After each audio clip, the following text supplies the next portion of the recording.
This is Anachronia, also known as a fossil island or the land out of time, and it is a prehistoric style jungle island full of lore, scaling activities, and even dinosaurs. This island features a bunch of different style activities, including the player built base camp, an activity called Big Game Hunter, an island wide agility course, 8 different slayer monsters you can fight, archaeology dig sites. That's just to name a few activities this island provides. And in this video, I'm going to go over every activity you can do on this island. So if you're ready to see what this fossil island holds, make sure you stay tuned. Let's dive in.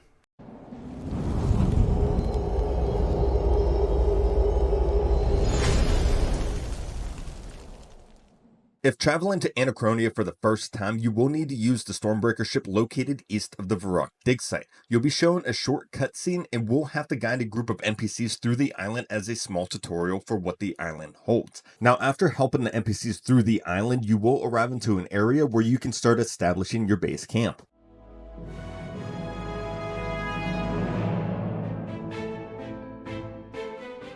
Your base camp is essential for a lot of things that will benefit you on and off the island. By speaking to Giles, it will trigger a short management tutorial making the town hall. After completing the town hall, there are other structures that you may build by using the collected materials from your workers. Your camp will start with 10 workers, and you can increase how many you have by upgrading your base's sleeping quarters and command center in Fort Forenthry, having a max of 70 workers at the highest tiers. Workers can be allocated to gather resources including wood, vines, leaves, hides, stone, and clay. These resources are used to build and upgrade your structures in your base camp. They are used for other activities on the island like building animal pens for your Anachronia dinosaur farm and scaling stations in the Dream of Iaia. The first tier of the town hall is made during the base camp introduction. Mr. Mordot, Giles, and a general store assistant can also be found within the town hall. Upgrading the town hall is required to upgrade all other base camp structures. Now, to upgrade the town hall, since you already got the tier 1, you will need at least 20,000 wood, vines, and stone for the tier 2 upgrade, and 70,000 wood, vines, and stone for the tier 3, giving benefits to each upgrade that help to build the other structures and unlock the armor, weapon, gem, and rune store assistance. The next structure we're going to talk about is the storehouse. The storehouse increases the maximum amount of each individual resource that can be held at your base camp depending on the tier built. Once built, it is located south of the town hall. If you have the tier 2 town hall built, you can find the weapon store assistant in your storehouse. Building the tier 1 storehouse requires tier 1 town hall, 3,000 vines, hides, and stone, 22,000 vines, hides, stones, and a tier 2 town hall for your tier 2 upgrade to the storehouse, and 75,000 vines, hides, stones, and the tier 3 town hall for tier 3. Maximum resources held increases to 25,000 each at tier 1, 80,000 at tier 2, and 150,000 at tier 3. Upgrading the storehouse is key to being able to upgrade other structures at your base camp, since you eventually need large amounts of resources to upgrade. Next, we have the sleeping quarters. As mentioned before, building the sleeping quarters increases the maximum number of workers to collect resources for your base camp. Now, to build and upgrade your sleeping quarters, you'll need at least a tier 1 town hall, tier 1 storehouse, 10,000 of each wood, leaves, and hide to build your tier 1 upgrade, 65,000 wood, leaves, hides, a tier 2 town hall, and the tier 2 storehouse for a tier 2 upgrade, and 130,000 wood, leaves, hide, and a tier 3 town hall and a tier 3 storehouse for a tier 3 upgrade. Having the sleeping quarters built to the highest tier helps with speeding up the process to build the other structures, since you will have more workers collecting resources more often. The fourth structure we are going to talk about is the spa. The spa has a lot of benefits alone by unlocking the saltwater, thermal, and mud treatments without needing as a first resort quest completed. It is located in the northern part of the camp right next to the sleeping quarters. Needing tier 1 town hall, storehouse, 40 agility, 7,500 of each wood, leaves, and clay to build the tier 1 spa. Tier 2 town hall, storehouse, 70 agility, 60,000 of each wood, leaves, and clay to build tier 2. Tier 3 town hall, storehouse, 90 agility, 120,000 of each wood, leaves, and clay, along with an item called essential oils to build tier 3. Each tier increases your XP gains while training agility on Anachronia, along with the pull effects lasting 50% longer and 50% more effective where applicable, making it super helpful for PVMers. The next structure is the Hunter's Lodge. The Hunter Lodge provides great bonuses to big game hunter and has a reward shop with iron sin inside of there by generally doing any kind of hunting activities on Anachronia. It is located in the southwestern part of your camp, needing a tier 1 town hall and storehouse, 40 hunter, and 7,500 of each wood, leaves, and hides to build a tier 1. Tier 2 town hall and storehouse, 70 hunter, 60,000 of each wood, leaves, and hide for tier 2.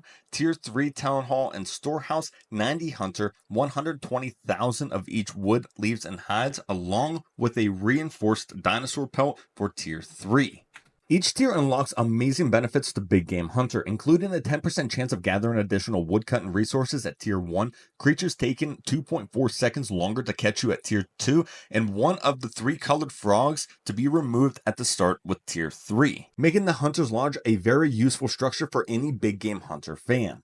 The next structure we're going to talk about is the Slayer Lodge. The Slayer Lodge provides great damage boosts across all of Anachronia, located in the northeastern part of the camp, just north of the town hall. Needing tier 1 town hall and storehouse, 40 Slayer, 7,500 of each vines, stone, and clay to build the tier 1. Tier 2 Town Hall and Storehouse, 70 Slayer, 60,000 of each vines, stone, and clay for tier 2. Tier 3 Town Hall and Storehouse, 90 Slayer, 120,000 of each vines, stone, and clay, along with the Dinosaur Tooth for Tier 3. The Slayer Lodge benefits are the most useful for PVMers, with Tier 1 given a 1% damage boost on Anachronia, Tier 2 unlocks a 3% damage boost, and a Tier 3 unlocking a 6% damage boost, along with the Slayer Helmet stand, which grants the bonus of the Slayer Helmet across all of Gielinor without needing to wear it after putting the Slayer Helmet on it. The Slayer Lodge is a great structure to have unlocked if you are a heavy PVMer inside of the game. The last structure we're going to talk about is the Player Lodge. The Player Lodge provides various perks for the player while standing inside of it. Needing a Tier 1 Town Hall and Storehouse, 12,000 of each vines, hides, and clay to build the Tier 1. Tier 2 Town Hall and Storehouse, 75,000 of each vines, hides, and clay for Tier 2. Tier 3 Town Hall and Storehouse, 150,000 of each vines, hides, and clay, along with a dinosaur rib to build the Tier 3.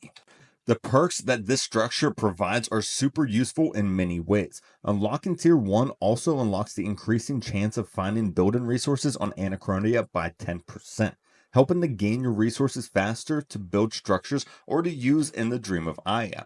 With Tier 2, a player will restore health, prayer, and summoning points when standing inside. It also gives you the ability to modify house teletabs to become Anachronia tablets to be able to teleport straight to the player lodge. Tier 3 unlocks the Skill Cape rack, which grants the Skill Cape's passive without needing to wear it. And that passive also works outside of Anachronia. Now, there are a lot of little extra structures that you can build, including the bank chest that you can find in the town hall by using 500 of each wood and stone. You can also build the lodestone by using 100 of each stone and clay, which you will find in the center of your base camp.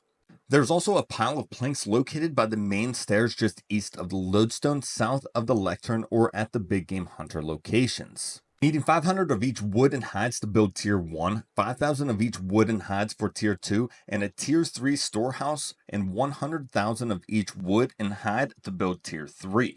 Once built, all the hotspots across Anachronia turns into bait boxes where bait for big game hunter can be deposited and withdrawn. Tier 1 increases the capacity of 5 of each bait, Tier 2 increases it to 15, and Tier 3 to 50 each. There's also a nice quality of life structure that you can build, and that's called the remote totem charging point. Once you have all the pieces, you can build a remote totem charging point using 150,000 of each stones, vines, and wood, along with a complete Remo totem. This is used to charge all the other totems that you have unlocked and placed across Anachronia, but we will talk about totems here in just a little bit. By doing everything that was talked about for your base camp just now, we'll also complete several achievements, which include setting the foundation, home away from home, top town hall, master builder, remotely possible, for all of you achievement chasers out there.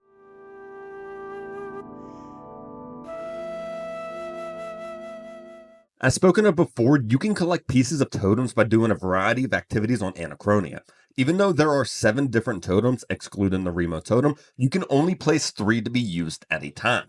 There are 3 pedestals you can place your totems on, one located in the north, which you reach by using the Orthen teleport to the observation outpost and run west to the cactus patch. One is located west of the island, which you reach by using the Orthen teleport to the Crypt of Varanus, run south through the big game hunter area and exit the arena northwest. The last one is located southeast, and you can reach it by using the Orthen teleport to the Moshka ritual site, exit the site, use the agility course to enter the big game hunter arena next to it, and exiting southeast. Once placed, the totem cannot be removed until the next weekly reset. It must be activated in order to benefit the effects, and you must charge the totems with every weekly reset to keep the benefits active, and while doing the activation process, it also grants some very good divination XP. When the totems are active, the effects also work outside of Anachronia. These totems all hold different perks, such as the treasure totem, which reduces the number of steps required to complete a clue scroll by 1. The navigation totem, which reduces the duration of voyages for your player on port by 15%. The crystal totem, which reduces the Elven clan lockout period while pickpocketing by 25%. The Abyss totem, which allows the teleport to the totem using the Anachronia's teleport when active. The Intimidation totem, which allows you to skip the kill counts to access the God Wars dungeon generals except mechs. The Summoning totem, which increases your duration of summoned familiars by 16 minutes. The Auras totem, which reduces the cooldown of auras by 15%. To obtain totem pieces, you won't need to do activities from searching rubble in certain locations on Anachronia to doing a mini quest for Laniaca. I'll leave how to obtain the pieces here. You can pause or come back if you need to. Now, by finding all of the pieces, building the Remo totem, and activating a totem, you will complete the achievements for the totems, which are Jurassic Perk, Remotely Possible, Stacks on Stacks for all of you achievement chasers out there.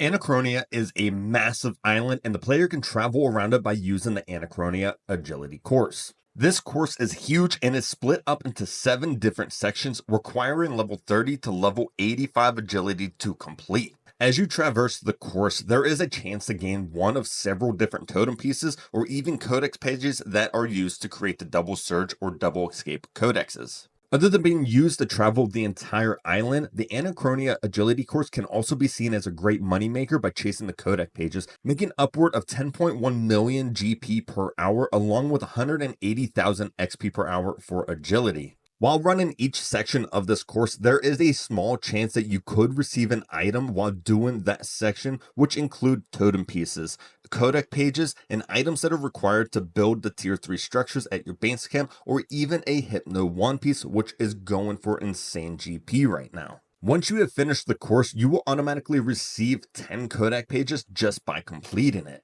This course is primarily used to get around Anachronia to reach hunting spots, Big Game Hunter, and Herby Werby. Now, by completing the course in each direction, completing the course in under 7 minutes, and unlocking both Double Surge and Double Escape, you will complete the achievements for your agility course, which are Swing Both Ways, In a Flash, and Gotta Go Fast.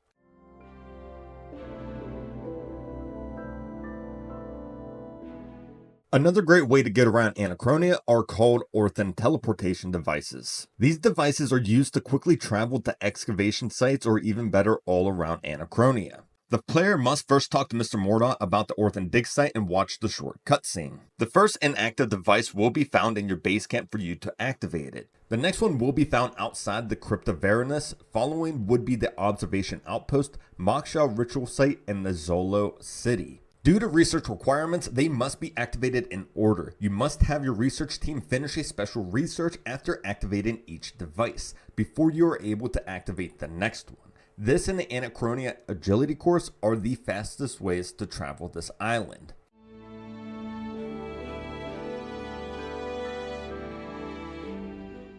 Anachronia introduced plenty more additions to Hunter. While hunting on Anachronia, players can earn Hunter Marks to spend at Irisen's Hunter Mark Shop. Irisen is also the starting point for Father and Son mini-quests on Anachronia. You can also complete a New Direction achievement by finding and returning the compass arrow to him. Catching creatures in Anachronia are also a lot more simpler. For example, butterflies such as ruby harvests and black warlocks can be AFK'd if being caught barehanded. You can also catch several Jendankos here without the need to build special habitats such as the Herbler habitat. The common, shadow, igneous, amphibious, diseased, and Karen Jendankos can all be caught by using a Marashama plant. While the cannibal, aquatic, camouflage, and dracotic Dragonkos, you will need to bring a Juju Hunter potion to catch them. For those Jendankos, you will see blossoms near their location for you to use your Juju potion on for you to be able to start catching them. Catching Jendanko on Anachronia also gives you a chance to find an unchecked Jendanko for your Anachronia dinosaur farm. There are also other hunting methods including payas, yellow salamanders, golden warblers, and grenwalls. Hunting on Anachronia is definitely some of the best hunter experience that you can find in this game.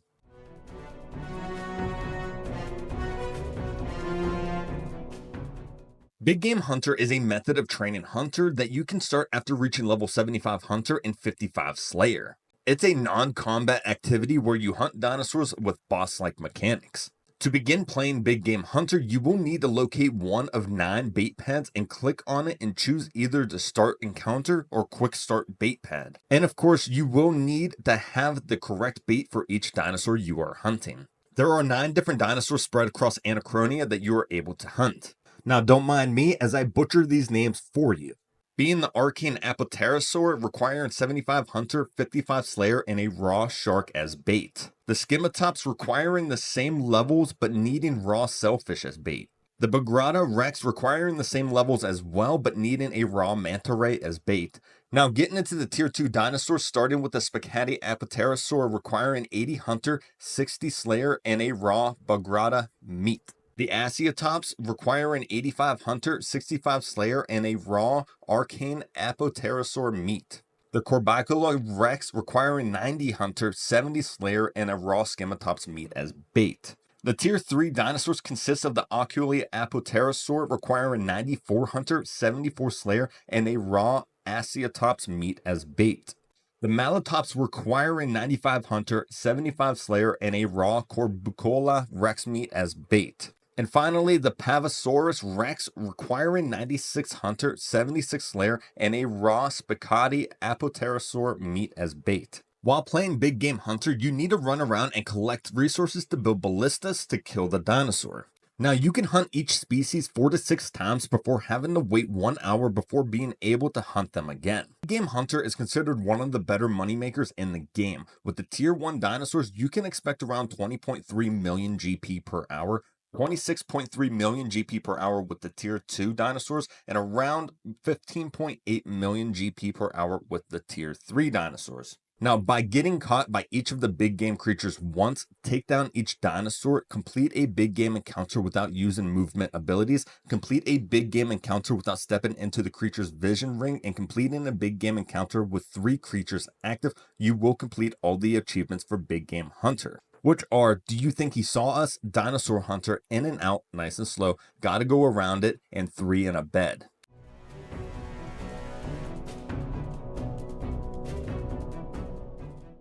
Anachronia holds 2 great Slayer creatures being dinosaurs and Vile Blooms. To fight dinosaurs, you will need at least 90 Slayer to kill them, and those being the Feral dinosaurs requiring 90 Slayer, Brutish dinosaurs at 99 Slayer, Venomous dinosaurs at 105 Slayer, and Ripper dinosaurs at 114 Slayer.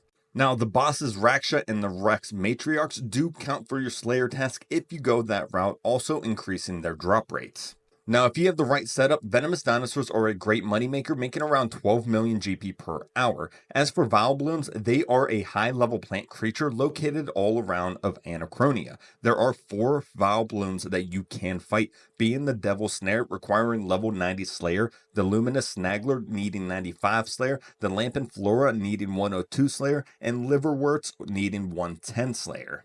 Vile Blooms are not really recognized for the GP, but you can still expect around 2.5 million GP per hour. They are known for some decent XP rates, being 370,000 Slayer XP per hour, 330,000 Combat XP per hour, and around 109,000 Constitution XP per hour. Both of these Slayer monsters both have a chance of dropping a dinosaur tooth and a dinosaur rib bone, which is one of the main ingredients to upgrading your structures to tier 3 back at your base camp.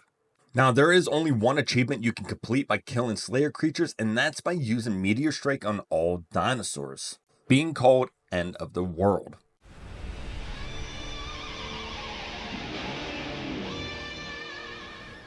There are a total of 5 different bosses on Anachronia, being Raksha, the Shadow Colossus, and the 4 different Rex Matriarchs. Now, I'm not going to go and dive deep into how to take them on and what their mechanics are. I'm sure there are other videos out there that you can find for that methods. But to be able to fight Raksha, you must complete Raksha the Shadow Colossus quest first. Raksha is a high-tier moneymaker where you can expect around 55.4 million GP per hour, being considered one of the best moneymakers in the game. Next, we have the Rex Matriarchs, consistent of 4 powerful dinosaurs. Each one has a unique mechanic and are resistant to the same attack styles. Orikolka, the Bagrada Matriarch, fights with melee attacks and is weak to magic. Rathus, the Corbicula Matriarch, attacks with poisonous range and is weak to melee. Pathenthricon, the Pavasaurus Matriarch, attacks with magic and is weak to range.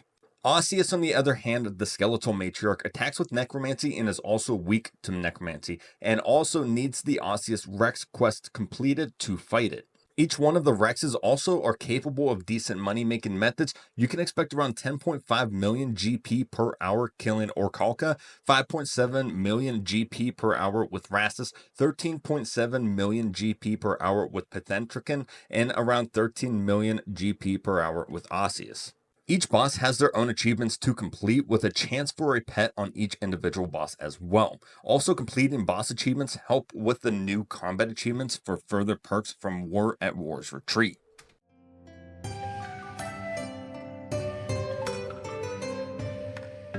Herby Werby is a distraction and diversion that can be played once a week. Playing this, you will aid Anachronia's ancient Zygamites in destroying corrupted flora in their cavern. Fastest way to get to Herby Werby is using the ancient seed, which costs 50 potent herbs from the Herby Werby reward shop, or using the Anachronia agility course if you have level 70 agility. Now, doing this D&D, you will earn some great firemaking XP along with a massive amount of Herbler XP. You will find some useful items in the reward shop like the herb bag along with its upgrade, 2 totem pieces, and a pet called Sasha. Herby Werby is definitely an activity to do weekly so you can get yourself the herb bag along with some great XP. Now, by using a potato on an ancient Zygamite elder, purchasing the herb bag and its upgrade, you will complete all of the achievements for Herby Werby, being Spud That and Bags of Herbs.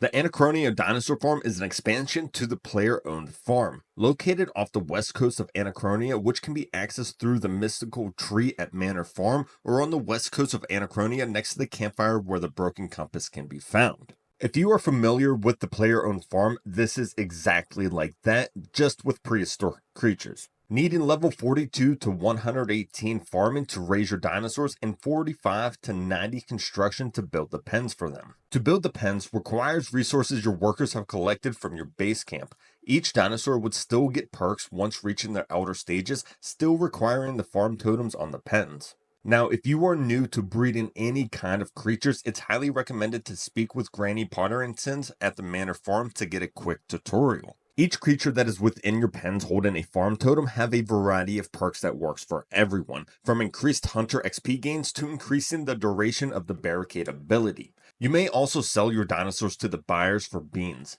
Beans are used for a lot of different items in the farmer's market and are used to unlock the ability to build new pens for your Anachronia dinosaur farm. Now, here are the achievements you can complete by building up your farm and containing your dinosaurs.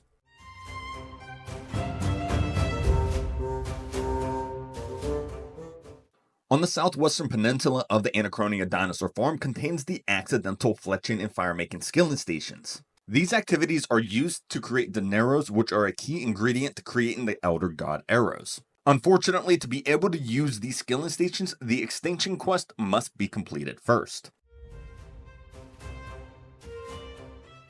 There are 3 different activities that you can do for the accidental fletching and firemaking stations. The first station I'm going to talk about will be the segregation activity, and you can start this activity by talking to Galgaler. And it does require 87 firemaking to do. Now, doing this activity, you must first collect eggs from the pile of dinosaur bones. The good eggs are taken to the fast incubator to the west, and the bad eggs to the fast compost bin on the coast to the south. You will earn anywhere from 12 to 15 sharp shell shards each time you turn in one of the eggs. Doing this method will grant you around 300,000 firemaking XP per hour, and if you are to sell the sharp shell shards, you can expect around 14.8 million GP per hour. You may also find an unchecked dinosaur which you can use at your Anachronia dinosaur farm, or just simply sell it on the GE to make a little bit more GP per your hour.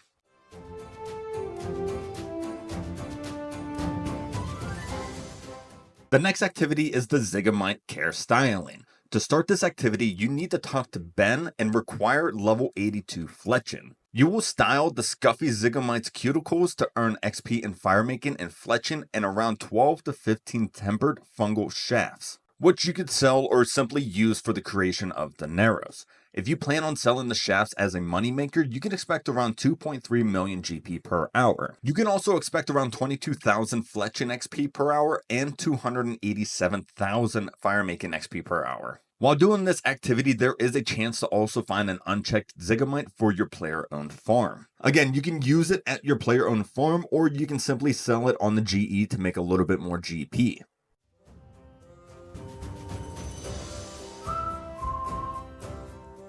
The experimentation is the final activity for the accidental Fletching and Firemaking stations. To reach this area, you can easily use the mythical tree next to the Zygomite Care Styling next to Ben to teleport straight to the mainland right to the location. In this activity, you will collect some unfed Tummosaurus Rexes from the nearby storm barn. You will then run to each feeding troughs, feeding the baby dinosaurs. The baby dinosaurs will only eat food from the troughs they have not already ate from. After eating 4 meals, the dinosaurs will run back to the barn, leaving behind Pondering Tin Blend number 102 fertilizer. Then you will ignite the fertilizer to turn it into 27 to 34 dinosaur propellant and some great Firemaking XP. Now, if you're going to sell the propellant, you can expect around 11.5 million GP per hour as a great moneymaker. You can also expect around 600,000 Firemaking XP per hour if you're proficient using the Surge and Dive abilities. With the Anachronia Dinosaur Farm and the accidental Fletching and Firemaking scaling, there are plenty of achievements you can complete.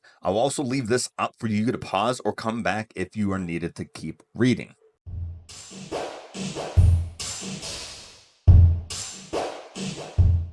After completion of the quest Sins of the Father, you will have access to another distraction and diversion called Effigy Incubator, which is located in a secret lab behind the Dragonkin statue north of the base camp. Here, you can use a variety of materials to create effigies, which you then take with while doing activities. Once filled, you're able to open them to gain XP rewards depending on the type of effigy you built. This distraction and diversion event allows a player to use an Effigy Incubator for 5 minutes each month. During these 5 minutes, the materials for the effigies can be collected. The effigies themselves can be created using Karapek's workbench at any time, provided the player has the necessary materials. The calibration process can be done before starting the event. Talk to Vincendithus to set up the incubator. He will shout out which valves to turn, either yellow, orange, red, or green. These valves are located near the incubator. After correctly turning the 3 valves, the incubator is calibrated. After the incubator has been calibrated, the encounter is started by pulling the lever on the incubator. Each effigy requires 20 enriched materials of its corresponding type and 1 effigy casing in order to craft it. Materials can be collected from various hotspots in the area. Level requirements cannot be boosted here whatsoever. There is a chance for an effigy remnant to spawn while gathering materials from hotspots, which provides materials at twice the normal rate. Gathering from effigy remnants may also produce 1 or several uncharged effigies of its corresponding type. If you leave the area before using the enriched materials, they will be lost and incubator points will be awarded in exchange. Incubator points are accumulated by handed-in materials and can be spent in the Effigy Incubator reward shop. A maximum combined total of 10 additional effigies or any type can be purchased each month, in addition to any that are crafted during the activity.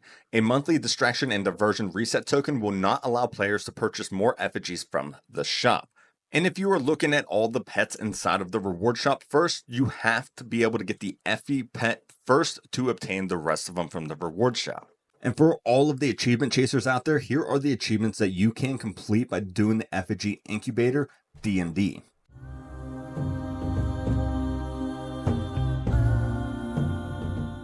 The Dream of Iaia is another skilling location that also corresponds with Anachronia, needing the completion of Extinction as well.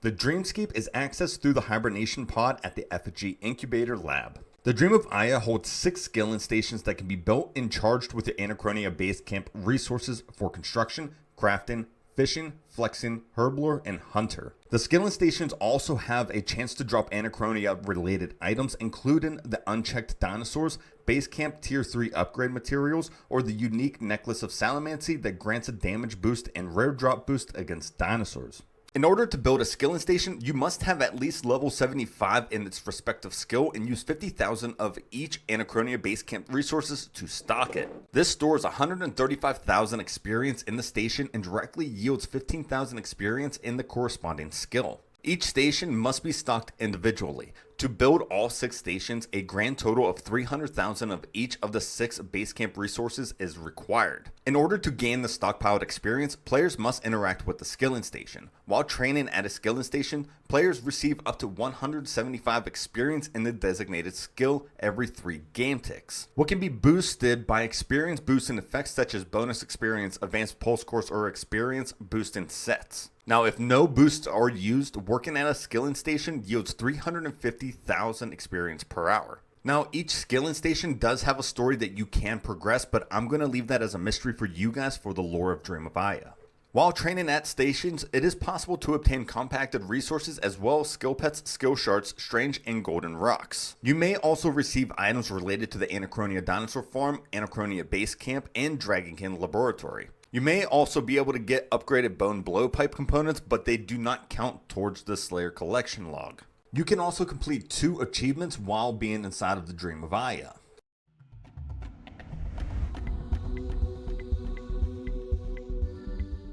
Anachronia also serves as the 6th dig site for archaeology called the Orthen dig site. It requires level 90 archaeology and the associate qualification to be able to get started.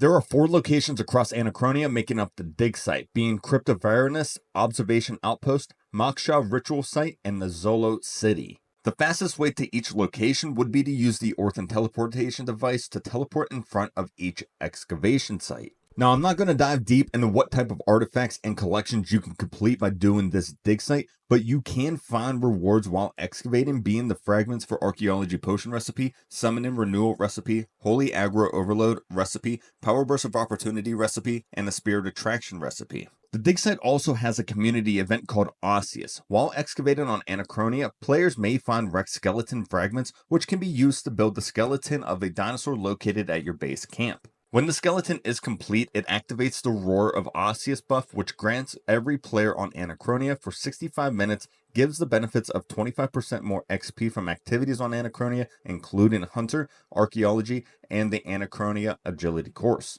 It also gives a 10% buff to drop rates from Big Game Hunter, Slayer creatures, Agility Codex pages, Archaeology materials, and Archaeology recipe fragments. Don't worry, there are plenty of mysteries for you to figure out while exploring the Orthen dig site. Now, there is a ton of achievements for the Orthen dig site. While doing the achievements, you will find a lot of lore about the Dragonkins and Anachronia.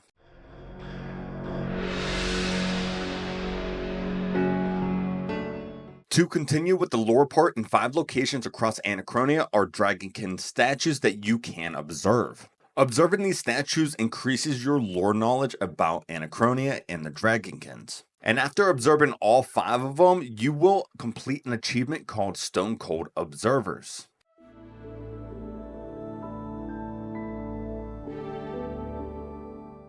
Anachronia also has 2 of its own Overgrown Idols as well. Clearing an Overgrown Idol on Anachronia is also required if you're chasing a totem piece for the navigation totem. Overgrown Idols are great if you want to AFK your woodcutting.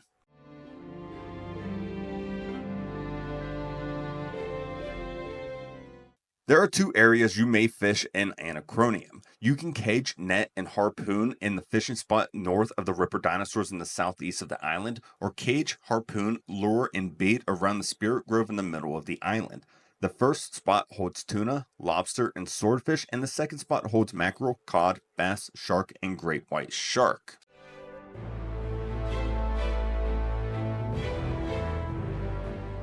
Now, Anachronia would not be a resource island without mining. There are 4 mining locations across Anachronia, including 6 Dracolith rocks and 5 Orochosit rocks located in the Anachronia Canyon mine. 3 light Animica rocks in the Anachronia Southwest mine, 4 dark Animica rocks inside the Anachronia Swamp mine, and 5 adamant rocks and 4 luminite rocks in the Anachronia Western Ruins mine. Every mine does not have a bank nearby, so it is highly recommended to have an ore box or the Grace of the Elves with porters inside of it. Mining, of course, can be a great AFK moneymaker. If you sell, you can expect around 1.6 million GP per hour to 2.8 million GP per hour depending on what rocks you mined. Anachronia is full of different activities, and it is basically in its own world, full of skilling, lore, and even dinosaurs that roam freely. There's also something about Anachronia visually that also makes it common. But that does come an end to this video. If you guys found anything useful or interesting, make sure to hit that like button. And since talking about an entire region is new to me in this channel, let me know in the comments how I did. If you are new to the channel, make sure to hit that sub button for future moneymakers. Until next time, guys, I hope you stay safe. See ya.